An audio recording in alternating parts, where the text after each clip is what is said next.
Hey guys, welcome to another episode of the Split Decision. You're here with me, Taku, and Para to my left. And we have a very special guest, Maddie Garrick from the Melbourne Boomers. Welcome to the Split Decision. Thank you. Exciting to Thanks for be here. joining. Thanks for joining us. Thanks for joining us. And before we get into it, obviously we have to mention our sponsors, Cremlon, and our brand new sponsor, Mahogany. So make sure you guys will have all the links in the description for Cremlon's clothes, the Mahogany's watches and stuff. So yeah, check out the description and make sure you're checking out our Instagram, our Twitter, our Facebook, and our brand new YouTube channel. Everything will be in the description. So let's get straight into it. And our first question for you, Maddie, is: do you remember how old you were when you started playing basketball, and so that first memory playing it? Yeah, I remember it clearly. I was 11 and I started playing because I've got two older brothers and they were just playing after school and stuff. And I like to copy everything they did. So I, asked my parents, they're playing, so I have to play obviously. And I still remember court 2, Shepparton Basketball Stadium. We were shooting down the other end. I want to say I scored the first goal, but I feel like I could be making that part up. But I still remember, Balling from a young age. Yeah. I still remember, playing it. I don't remember who we were playing, but we used to have like little video easy vouchers, like the player. Oh, yeah. I reckon I got that one because I think I scored the first bucket. But look, that could also be a dream. It makes for a good story, so we'll run with that. Right. So other than basketball, did you have any other sports that you like to play, like just to fill in time and stuff? Yeah, I actually grew up playing netball and I did little athletics as well. So that were my two main things. Now, if you ask my mum, was I better at netball or basketball? She'll say netball. But I obviously chose basketball because I thought otherwise. So I think I started netball when I was 9. And it probably was the same around little aths as well. And I didn't start basketball till later. So I actually started basketball a lot later than a lot of people I play with. And it was only because my brothers were playing. But yeah, I was just a kid. I loved trying every sport. Like I tried hockey for a bit. I did tennis when I was younger, terrible at tennis. Anything with like levers and stuff, not that great. Like I'll give it a crack, but I'm not great. But yeah, I just loved trying stuff. And I remember like when I'd go watch my brothers play cricket and stuff, I would be on the sideline obviously and would put on all the extra gear that they had in the bags and then put the helmet on, the pads. And one of the dads would always, throw me a cricket ball and I'd try to hit it. So, I don't know. I was just always trying to play sport and I loved it. So, yeah. That's the highlight of being that's the highlight of being a kid as well, because you can just try. You can just try anything. Yeah. And just have fun doing it. Yeah. Yeah. So that was that. So when you were a kid, did you ever like hit this realization, like playing basketball, this is something I want to do in the future? Yeah, it was, but it probably didn't come till a lot later, like when I probably started playing for state teams and making my first like Australian junior development camps and stuff like that. But before that, it was just I loved playing it because it was fun. And I met some really cool people and I connected really well with the people I was playing with. And I'd had like a lot of people or parents say, you can play in the WNBA one day or you can go to the Olympics and stuff like that. I was like, oh, yeah. That's just what you kind of say. But it probably wasn't until I had to make the decision around like, I think I was 15 or 16, whether I was going to specialize in basketball or netball. And that was probably more of the defining moment as to, I'm actually going to take this pretty seriously, even though I was, already playing at state level and stuff like that. So, yeah. Right. I think you talked about your brothers like being a main part of you, like wanted to play basketball, but did you have any other like basketball idols growing up that you tried to model your game after? Do you know, it's actually really funny when I first started playing basketball. And for a long period of time, actually, if I wasn't playing basketball, I wasn't interested. Right. I actually didn't know who Michael Jordan was when I first started playing basketball. That is a rarity. I know, right? I know. Well, my family wasn't from a basketball background either. But I don't know. I just wasn't interested in watching a lot of sport unless it was like the Olympics or something. Oh, yeah. And then there might be, and back then, like we didn't have like Star or whatever. We just had the normal channels that you got. So there wasn't like a whole lot of basketball happening. Being broadcasted. Yeah. So, yeah, I don't know. I didn't really have like a basketball idol until I started playing with some of them. One of the first amazing people I played with was Christy Harrower, 3-time Olympian, could be 4-time Olympian. Sorry, Christy, if you think I got it wrong, but like incredible athlete, and obviously super talented, and just an expert in what she's done. And she's been to so many Olympics. And her dad was a coach. So I was playing at Bendigo Spirit with them. And then, getting in the WNBA, you start playing against Opals, and people have gone to the Olympics. And I started to be more aware of, idols and who I wanted to follow. And then it probably wasn't until like, I reckon 6 years ago that I actually started watching the NBA. I know it's crazy.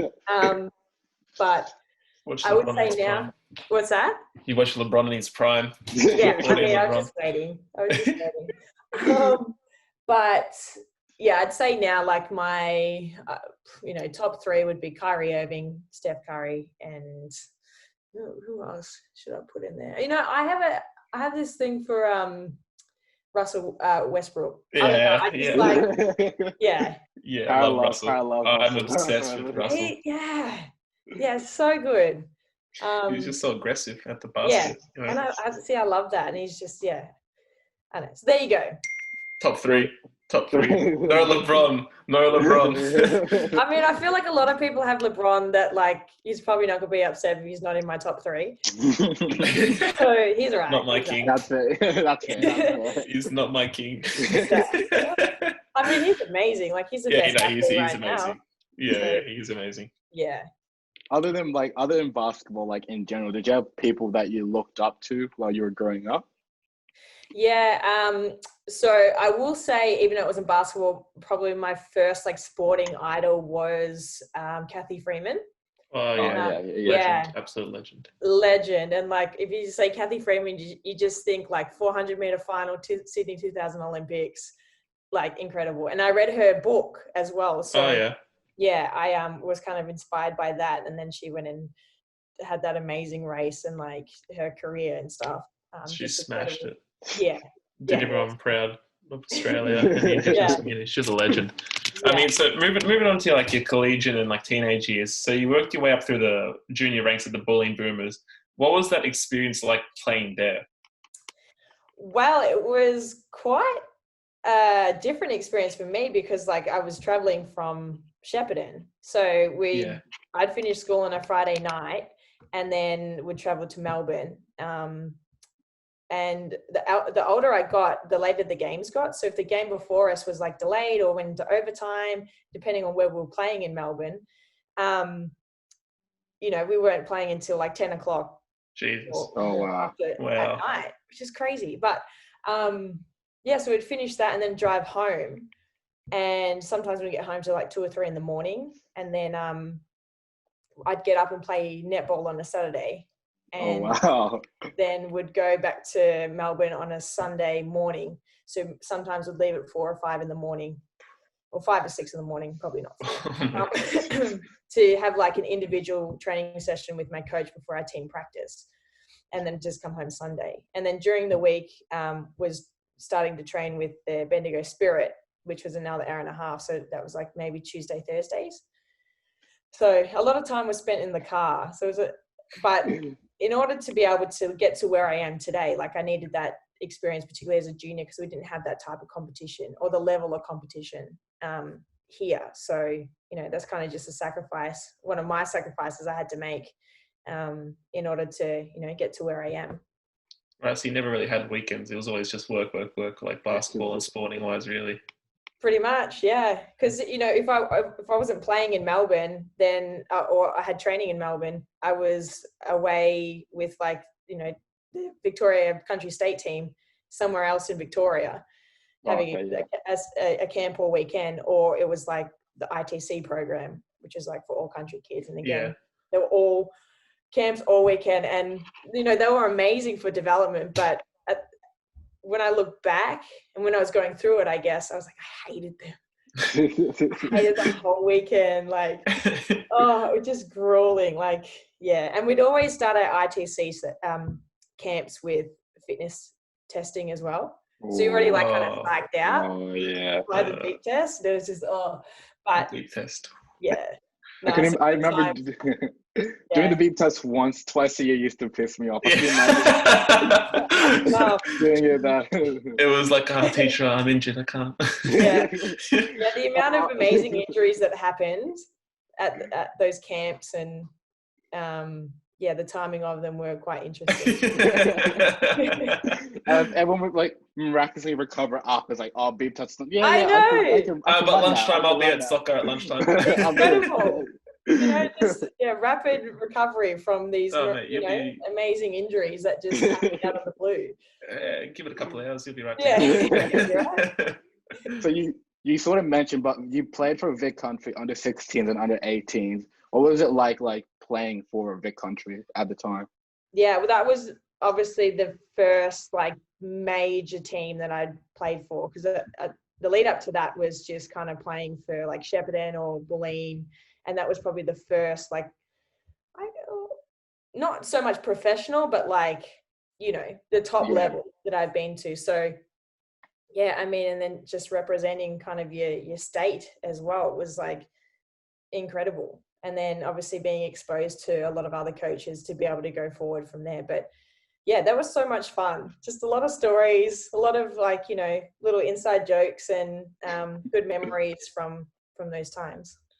Right. So having to move away from Shepparton to further your game, was that like a tough decision for you to make at like a young age, sort of? I guess so. Like you're so comfortable with growing up living at home. But I knew that I'd have to move away at some point if I wanted to, really make something of a basketball career.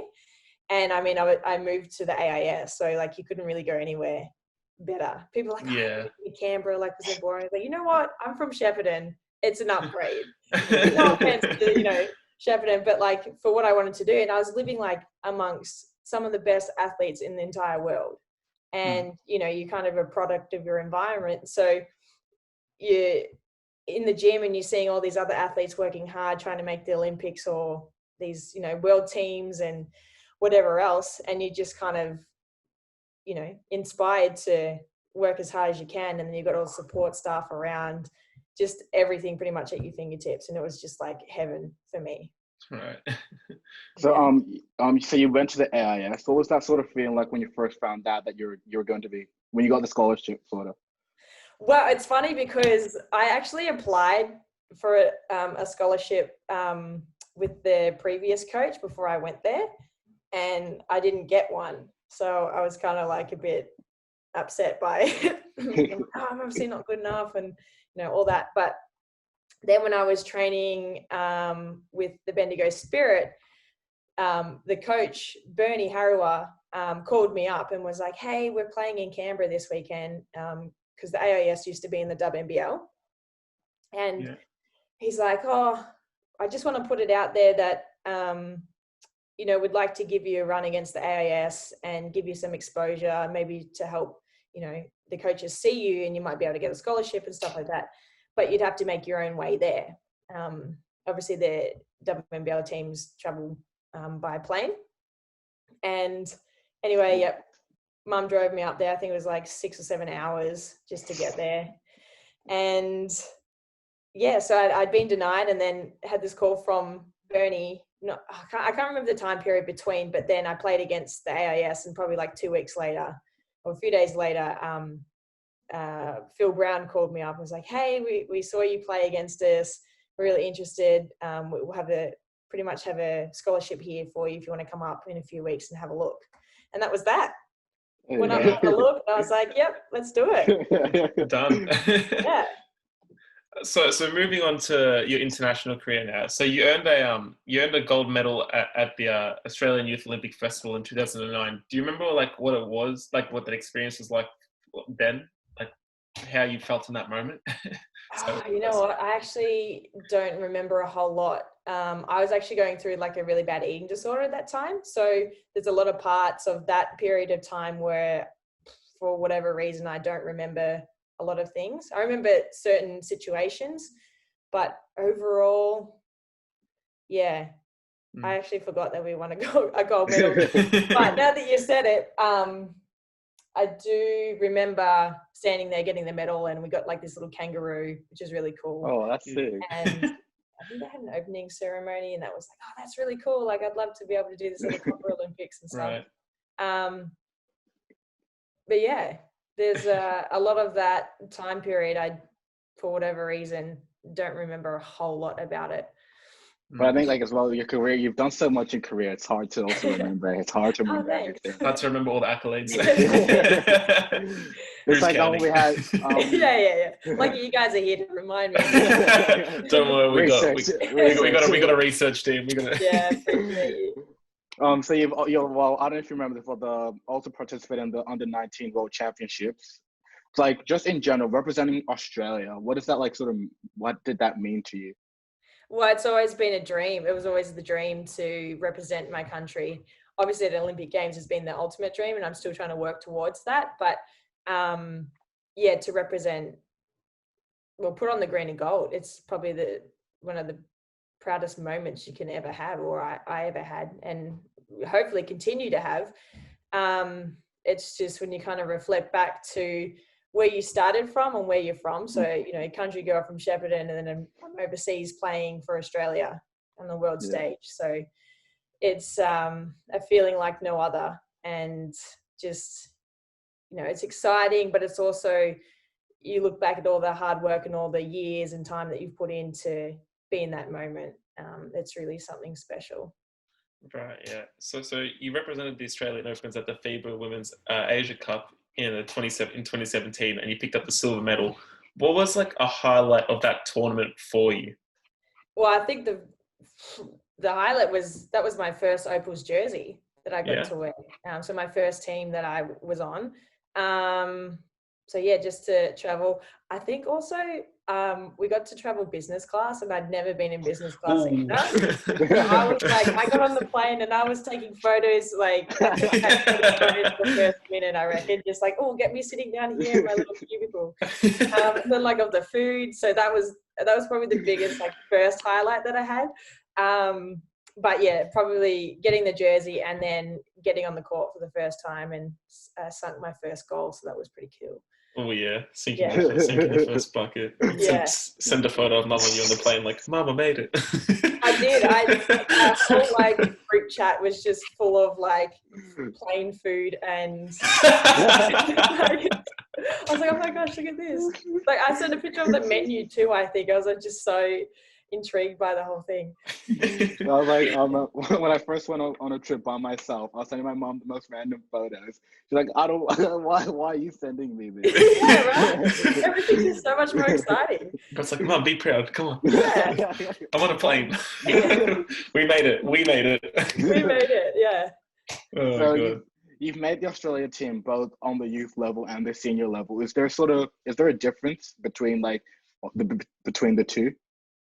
Oh, yeah. I mean, at juniors, you're not fully developed yet. And you get to seniors and it's just a whole new level of physicality, professionalism on many forms. And, you're playing against the best in the world. Like, sometimes you might play against players at junior level, but then they don't play it in the senior level. So you've had to kind of keep working to be able to keep representing at a senior level. But yeah, the programs,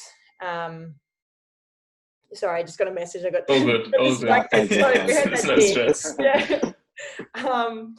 It's obviously it's the highest you can get, pretty much. It's the best of the world. Right. So you, yet again, you've also represented Australia at multiple 3x3 tournaments with 1 bronze medal and 2 gold medals. Do you remember like what got you into like the 3v3 type game? Yeah. So I took an off season off. So I've had 2 proper off seasons. And I had a few like ongoing ankle injuries a few years ago. And I was like, you know what, I just need a break. I don't want to play like a full season of, I think it was still C-ball at that time. And then I had a call from someone at Basketball Australia who was like, hey, we're sending a team over to this thing called the FIBA Asia Cup. It's 3x3. Not sure if you played it at all. And do you want to play? And I was like, yeah, cool. Like, let's do it. And that's how I got into it, really. And then they had their hustle events here in Melbourne. And so I had a bit of training before we went over. And the rest is history, really. Yeah, the hustle events. Didn't Lewis participate in one of those hustle events? Oh yeah, he did. Yeah. We had a friend that participated in one of those hustle events. They were pretty cool to watch. They were really nice. Yeah, really cool. Because it's so fast paced and it's like really interesting to watch them play. Play out. I love how high paced it is. Yeah. Fast paced and a lot more physical. Yeah, it looks it. Yeah. So you've won multiple gold medals, but like what was the feeling like winning gold? I mean, it's always great to win, right? But like to win an international event too. And our first Asia Cup we won bronze, which is still cool. Like obviously winning a medal is awesome. Yeah, but then when we went back the year later or the next year, we were like, well, we have to win it this time because we were upset last time. But yeah, it's awesome. Like medaling is one thing, but to win a gold medal on the international stage as well, and in a sport that's just it's still building up as well, is pretty awesome. And we had a really great team. Sorry for cutting you off. So out of all these tournaments, which one was your favorite to participate in, or like travel to, or like be, just a part of in general? I would have to say the World Cup last year. Yeah, because it was kind of like the first World Cup event of any kind that I've been a part of, but it was in Amsterdam, so that was awesome. It was over like a week, so I think we went like day on, day off, so we wouldn't obviously make ourselves too tired, but we had a bunch of days before we started playing that we actually got to go out and explore like around Amsterdam as well. But just the vibe of the 3x3 too, and like the way it's set up and where it was set up is just so awesome, like so cool. It was obviously like the best teams from all around the world, not just, the FIBA Asia Cup is just, your Asia countries or Asian countries or Asia Pacific. And it was like we were playing against everyone around the world, and it was just cool. It was awesome. Right. That's nice. Amsterdam. That's how. I know. It's on the bucket list. Amsterdam, to be honest. Yeah, it's pretty awesome. I mean, would go to Europe, but coronavirus. Would be in Europe next year. Maybe, hopefully. So you made your professional breakthrough with the Bendigo Spirit in the WNBA when you were 17. Do you remember that sort of initial feeling when you broke through and made the team? Yeah, super nervous. I mean, it was exciting, but I was just like, oh my God, like this is like, I'm playing with the big girls now. I was like, very nervous, but super, super cool. Again, one of those things that you kind of breaking into the professional world from being a junior and trying to work towards getting into the pros. Awesome experience and just, great feeling. Do you remember your first game by any chance? Like your very first game at in a professional setting? Nah. I want to say but nah. I haven't got my memory, but nah. At some point, they just blend together. At some point, they just blend together. Sometimes. Some people have really good memories. Like one of my coaches, he can like specifically remember details of any game, pretty much, and like what happened, who was playing, what the score was, what the time was on the court. I was like, sometimes I can't even remember the game I just played. So I don't remember that first pro game. You just have too much adrenaline running through you. You're not focused on that. You're focused on getting a dub. Sure. The next game. The next game. We move. So you returned to the Spirit in 2012, and you were part of that back-to-back championships in 2013 and 2014. What was the feeling like of winning those championships? Oh, that was actually probably one of my favorite times. I don't know, just awesome. So we had that was probably the first team that I've been on where I kind of realized the importance of chemistry, and really felt that. And that's what we had at the club. And that's probably a big reason why we were so successful for years. Well, we went to 3 championships in a row and unfortunately lost the last one. But yeah, just winning. And I think it was the first one for the club too. So it was just even more special. Just a great time. Yeah, great team. And yeah, we had like the whole season we were pretty successful. Like we went on this really big winning streak. You know, sometimes people are like, oh yeah, you can do well in the season and then you might choke, but we didn't. So that was great. You backed up the talk. You backed up the talk. So in 2015, you also signed for the Deakin Melbourne Boomers. What was the reasoning behind that? Well, I'd obviously been a part of the Spirit for 3 years, and as much success that we had there, I was still kind of in a role-playing position. And I just felt like at the point of my career then, I needed to get more experience on court and playing in consistent kind of minutes. So, yeah, that was pretty much the main reasoning behind it. And I wanted to move to Melbourne as well. And then, I know, right? I haven't left since. Most livable city. We say that every time. It's really bad. It's really bad. I knew you were going to say that. It's a bad addiction. We're going to stop doing that. We're going to stop doing that. Yeah. Give it a try. Sorry. But that was pretty much it. Yeah. And then I'd started studying online too. And so I was like, oh, I get to move to Melbourne and then I can do that. But that was kind of an added bonus to that. But it was mainly just to get more playing experience. So fast forward to this season, you guys did have some good success. You made it to the semifinals, but unfortunately lost to that Canberra team. You know, when you reflect on this, like on that series and the season as a whole, what do you take away from it? We had an incredible team, hands down the best team I've ever been a part of. Like just the way that we got along with each other, how unselfish our team was, our chemistry and our culture was just absolutely incredible. And, you know, with the team that we had and the way that we were playing for the majority of the season, we should have won it. We had the talent and, you know, the chemistry to do that. But when the time counted in those games, we just didn't deliver. And that's a part of sport.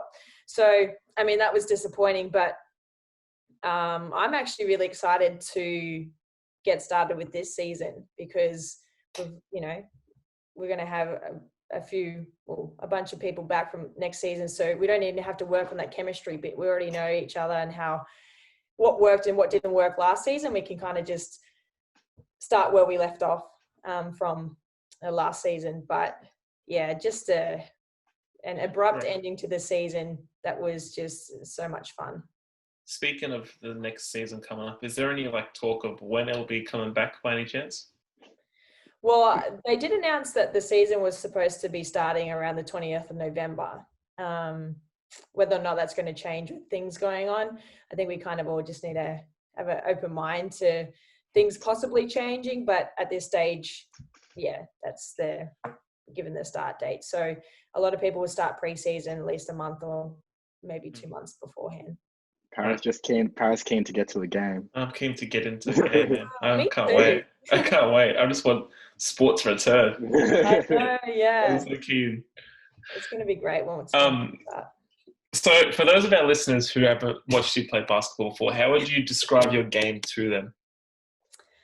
My game, I'm kind of, well, first of all, I'm known for my shooting. So a good step back to the left, a good step back three. That's my bread and butter.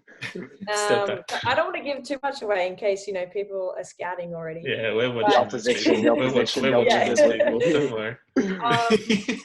But yeah, no, I'm just, I work hard both ends of the floor and I try to do as much as I can. And obviously I'm known probably more offensively in terms of my, you know, my shooting ability. But over the last couple of years, I've been trying to incorporate a lot of more scoring ability. So not just shooting off the ball, but being able to kind of create plays and be a playmaker in that sense. And then I've worked really hard to lead on the defensive end as well. So an all-round player, I think. Yeah. Well-rounded. Yeah, just trying to do what I can on the court. So you've been successful as like at this point of you've been really successful so far. I fumbled my words. Fumbled the bag. You've been really successful up to this point in your career, but like, do you have any goals remain for like the remainder of your career? If that makes sense. Yeah. Olympics. That's, as I said before, that's been my number one goal since I was like, yep, I'm going to play basketball. And hopefully, I feel like we're very close to doing that in terms of qualifying with the 3x3. I always thought that it was going to be with the opals because 3x3 wasn't around when, I was growing up. But other than that, look, I want to have if I can, a shot at WNBA. If that doesn't happen, it's fine. But, I might as well give it a shot. If I can. And then I do want to spend a full season in Europe as well. I've had a small stint last year in Turkey for 2 months because our season allowed for that. But yeah, again, whether that happens or doesn't happen, got to factor in a lot of things now, including coronavirus, body, things happening in the world. Yeah. See the road takes you, really. Hey. Yeah. So we ask our followers to ask us questions to ask you. That was tricky. That was tricky. One word. But so our first question, and this is like, there's two questions that are very important to us. The most important two. You've already spoken on it earlier today. Who is the NBA GOAT? Like of all time or now? All time. MJ. Hey, see MJ. Yeah. MJ. Oh no, right. You're not in this. Okay. I'm surprised you guys are still working together. No, this is how it works. So we used to have another friend that used to do this with us, and he was obsessed with LeBron. Followed him to Toronto. He was at Toronto, so he went for Toronto. Then he went to Cleveland because of LeBron. Then he was at Miami. Then back to Cleveland and LA. Yeah. And Taku is a massive MJ fan and Kobe fan. So they used to go at it, and I used to be the mediator between them. But now that LeBron fan's gone, someone has to stick up for him. So I've taken LeBron's side, but I'm heavily towards MJ as well. Oh, you see, it's when someone says Jordan, he's heavily. But when you stay over there. I feel like though I try to stop the conversation because it can go on forever. Like, no, MJ, LeBron. But I feel like they're two different generations. Yeah, exactly. Yeah. But if you say MJ was in his prime right now and he had all the sports science, the facilities, the research, everything that LeBron has now, I think then we can have a conversation about it. Exactly, yeah. But for MJ to do what he did in his time, and people are like, oh yeah, but look who he's playing against. Yeah, but he still paved the way. Exactly. Yeah. So I feel like he made the NBA what it kind of is today. He globalized, he globalized it. Yeah. Yeah, 100%. And I feel like you saying that shows that you're more on the MJ side. Yeah, I am. I agree. I'm more on the MJ side. But I have to stick up for LeBron. I can't have LeBron blasphemy. When the cameras are off, it's a different story. Right. Yeah, all right. I mean, it'd be rude to say that LeBron's not the greatest athlete of this time. Like now. Yeah, he's 100%. incredible. But overall, I don't know. Oh, yeah, all right. Kobe Bryant.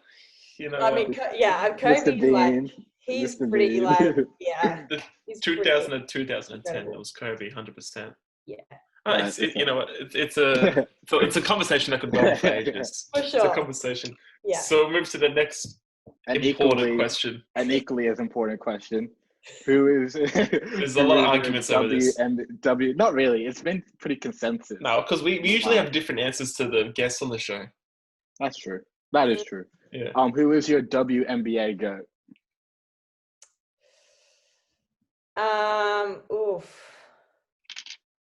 Again, you know what? This is probably bad for me to say this, but I haven't watched a whole lot of WNBA, probably only up till the last few years.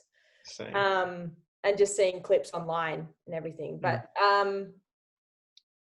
I tell you who I really rate, Chelsea Gray. So I played against her in Turkey, and there's something about her, like her IQ and the way that she can like read the game and stuff. I think she's really good. But in terms of like the GOAT of WNBA, I mean, you got to give a plug out to Liz, right? Liz. That's different. Oh, sorry. Yeah. We've had a lot of Lauren Jackson. Lauren Jackson is literally, everyone says Lauren Jackson. And then we always... You know what? No, you're probably right, actually. That's actually really rude of me. I'm actually quite embarrassed that I didn't say it. So. No, we say, everyone says Lauren Jackson, and then we go, what about Tamika Catchings? And they just go, and they all just look at us like really about? Like, yeah, Hall of Fame. Yeah, no, LJ. I'm so embarrassed. I didn't even think about that. The switch up so quick. Lauren, if you're watching this, it's no offense. Yeah.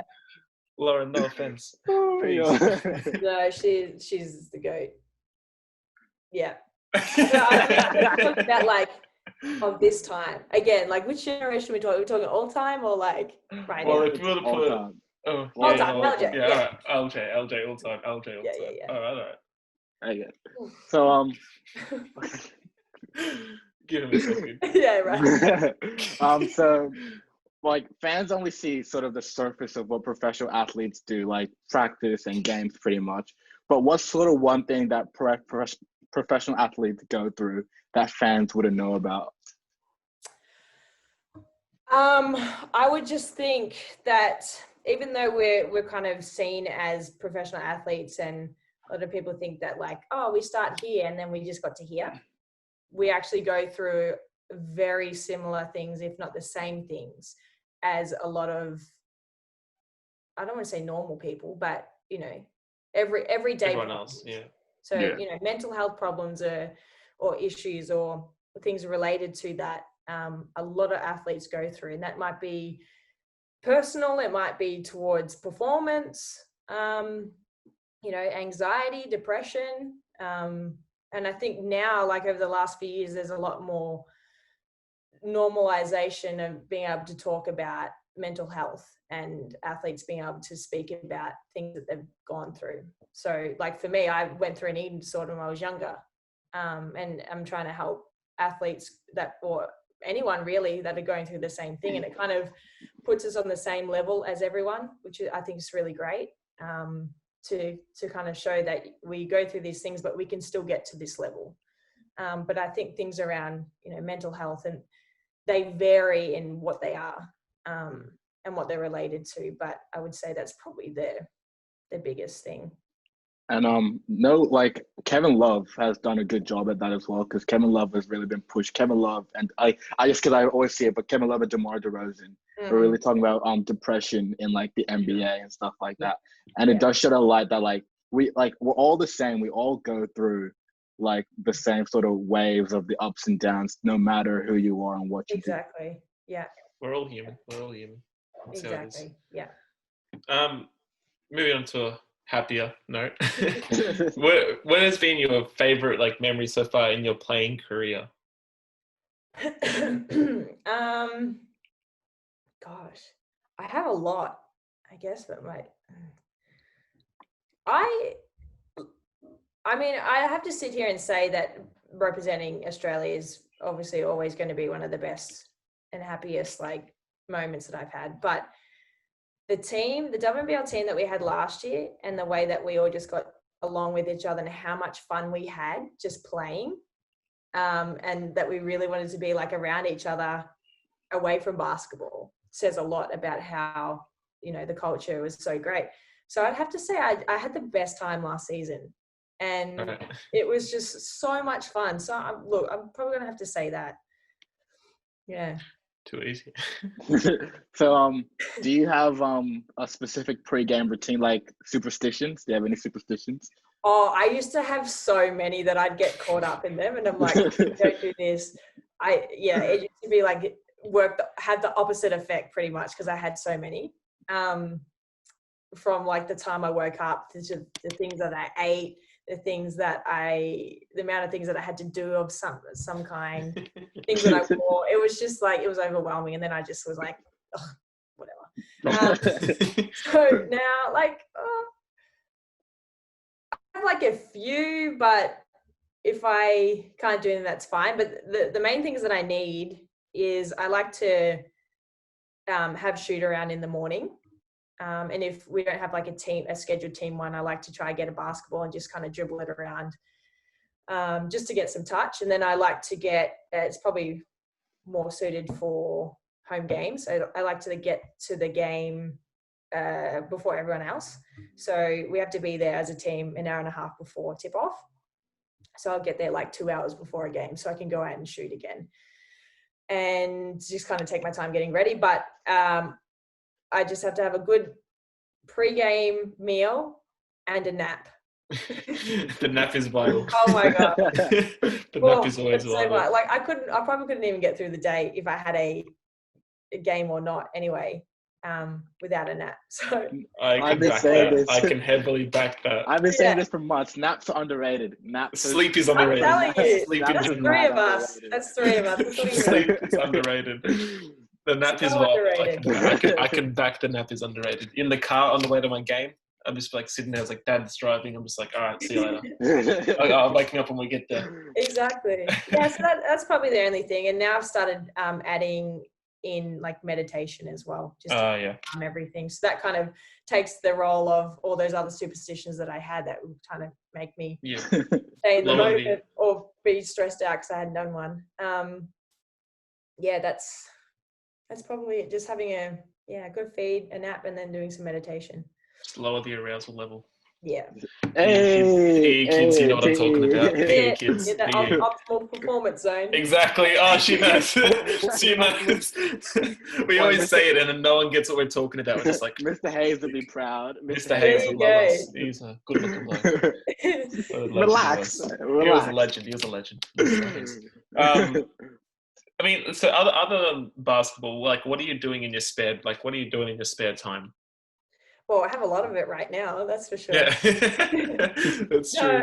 I did actually start a basketball workout thing called Baller Beats, which is need some time to be able to work on that. But I do a lot of coaching as well, and I'm just in the process of doing some online stuff like through Zoom because I have like kids that want to kind of work out still through isolation and all that sort of stuff, but it's been a bit tricky with things. But just kind of I was studying, I did a bachelor in exercise and sports science and finished that in end of 2018. So most of my free time was doing that stuff.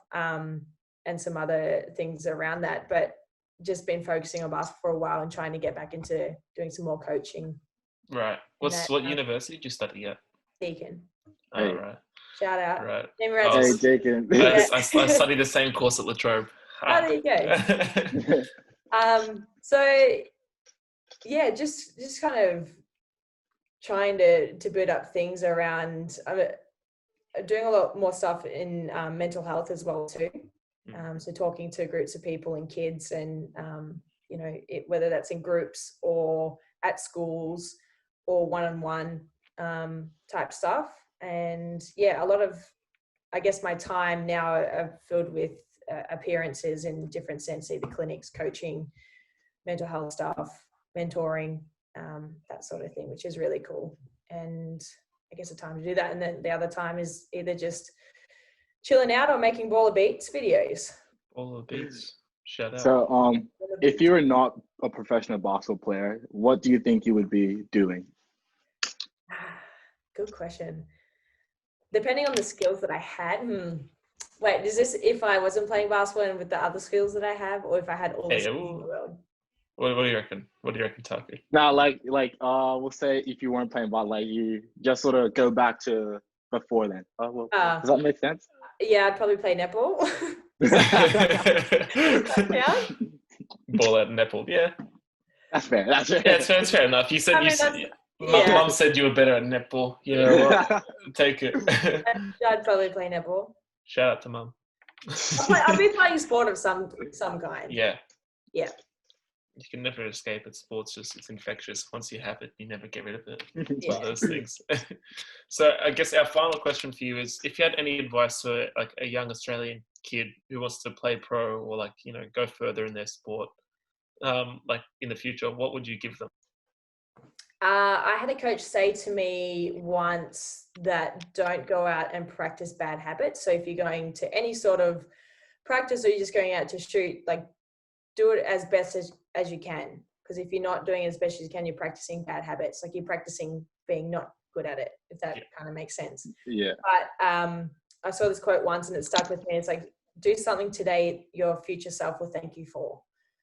So doing something every day that's going to make you better. And then after reading a book I was given, which quoted a movie, I think any given Sunday, it talks about like inches and doing the 1%, like being 1% better at things. And I kind of, look, I wasn't great at math at school. I did methods, but I don't know how I got through it. But wasn't my strong suit. But I kind of came up with this thing that if you can make yourself 1% better every day, which is not that much, like 1%, and you have 365 days in a year, then at the end of the year, you should be 365% better. Right. I just had to, I had to process it for, I had to like process it for a second. I was like, I'm bad at maths. Hold on. Right. General maths. General maths. You're like, oh, I was bad at maths. I did methods. I mean, Taku just like, yep. Methods. I don't know how I got through it, to be honest. You did. That is some amazing advice. And with that mic drop, we are that is today's episode. Thank you guys so much for listening. Make sure you guys check out the links in the description and 5 stars on Apple Podcasts. 5 stars. 5 stars. 5 stars on Apple Podcasts does bits. And we'll see you guys next Thanks so much Tuesday. for joining us. Thank you so much. Guys. See you.